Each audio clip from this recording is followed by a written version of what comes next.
આવતી હા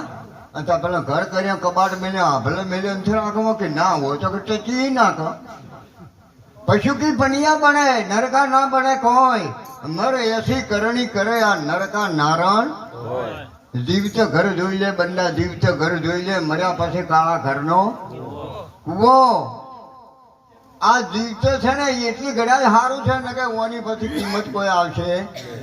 એમ કે રામ ભજી લે પ્રાણિયા પછી ને ભજાય કાયા થશે દાદરી પછી બેઠું ઊભું રહેવાશે નહીં એટલે માટે આપે આયા છે ને એક ભજન કરવાનું છે ભજન ના કરો તો કોઈને મા બાપને તમે સેવા કરજો ને પેટ ઠાર્યા છો તો તમે દ્વારકા કઠિયાવાડ રણુજા તમારે હાથને જોડવા પડે હા મહાપુરુષોનું કહેવું છે સંતોનો આ જ ભૂમિકા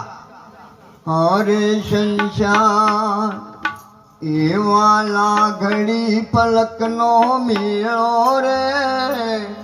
એ આયો અવસાન